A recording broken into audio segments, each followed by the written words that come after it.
ગાંધીનગરના મગોડીલાટ ગામમાં પીવાના પાણીની ટાંકીમાંથી જીવતા સાપ અને ઘો મળી આવતા સમગ્ર પંથકમાં ચકચાર મચી ગઈ। વર્ષ 2010માં બનેલી 50,000 લીટરની આ ટાંકીમાંથી અંદાજે 500 જેટલા લોકોને પીવાનું પાણી પૂરું પાડવામાં આવે છે, પરંતુ છેલ્લા કેટલાક સમયથી પાણીમાં દુર્ગંધ આવતા ગ્રામજનોએ ટાંકીની તપાસ કરાવી। તપાસ દરમિયાન ટાંકીમાંથી એક મૃત સાપ, 5 જીવતા સાપ અને એક મૃત ઘો મળી આવી। લોકો ચોંકી ઉઠ્યા હતા। આ ઘટનાની જાણ સદભાવના ફાઉન્ડેશનના પ્રમુખ અરવિંદ ઠાકોરને કરવામાં આવતા તેમણે વન વિભાગ અને આરોગ્ય વિભાગના અધિકારીઓ પણ તાત્કાલિક ઘટના સ્થળે દોડી આવ્યા। પ્રાથમિક તપાસમાં એવું અનુમાન લગાવાઈ રહ્યું છે કે ટાંકીની પાછળ તળાવ હોવાને કારણે ખોરાકની શોધમાં સાપ ઓવરફ્લોની પાઇપ વાટે ટાંકીમાં ઘૂસી ગયા હશે।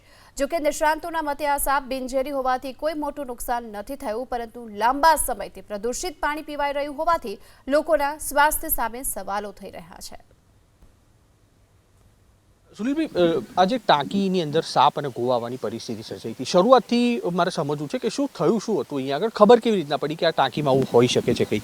અમે આમ તો ડેલી પાણી ઉપયોગમાં લઈએ, પીવામાં, કપડાં ધોવામાં બધી રીતે, પણ 2-4 દિવસથી થોડી સામાન્ય વાસ આવવા માંડી અને પછી વધારે વાસ આવવાથી ઘરથી જે કપડાં ધોતા હોય તો એ કહેવા માટે કે આજે પાણીમાં ઘણી અતિશય વાસ આવે છે, તો આવીને પેલું તો ટાંકી જ બંધ કરી દીધી, એટલે કે મોટરને બધું લોક કરી દીધું અને ગામમાં જતું પાણીના બધા વાલ બંધ કરી દીધા। તો પછી આવીને અંદર જેવો દરવાજો ખોલ્યો એવો તો પેલો સન હતો, એને જેવો દરવાજો ખોલ્યો એટલે અંદર સાપ જોયો, એટલે કીધું હવે આને કંઈક કાં તો મારી નાખીએ ને કાં તો પકડવાવાળાને બોલીએ। તો પછી ડિસિઝન એવું લીધું કે પકડવાવાળાને બોલી લઈએ, જીવ હત્યા કરવું સારું નહીં એના કરતાં। તો મિત્ર અશ્વિનભાઈને ફોન કર્યો તો એ આવી ગયા, એટલે પછી સાપ પકડ્યા અંદરથી, પણ પેલું તો ઉપર ગયા એટલે પેલું તો જોવા મળ્યું તો પાણીની અંદર એક સાપ મરેલો હતો। બિનઝેરી છે, ઝેરી છે આ સાપ, એવું કંઈ ખબર પડી શકે?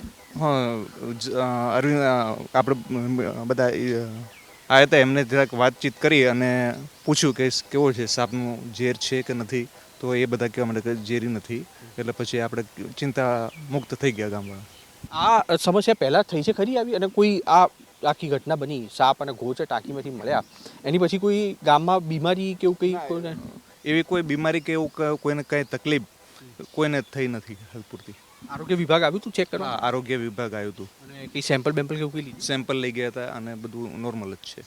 આપણે ગામની વસ્તીની વાત કરીએ, કેટલી વસ્તી હશે, અથવા એમ કે આ ટાંકીમાંથી કેટલા લોકોને પાણી પૂરું પડતું? અંદાજિત 500 થી 700 માણસ પાણી પીવે છે। મને જીવતો સાપ પકડવા બોલાવ્યો હતો, પણ હું જ્યારે ઉપર ગયો ટોકી ઉપર તો પછી સાપ તો પહેલાં મેં પકડી લીધો એક, પણ ગામવાસીઓએ કીધું કે ઉપર કંઈ દુર્ગંધ આવે છે તો ચેક કરી આપો તમે। તો હું ઉપર ચેક કરવા ગયો તો એક મરેલો સાપ અંદર હતો, તો એને મેં નીચે લાવ્યો, પછી જણાવ્યું ગામ, તો નીચે આવ્યો તો નીચે બીજા 2 સાપ હતા, તો એક બાદ એક 2 પકડા, બીજા 2 નીકળ્યા, એ રીતના સાપ ચાલુ રહ્યા અને ઘો બી સબ બધું નીકળ્યું અને બધું જ રેસ્ક્યુ કરી અને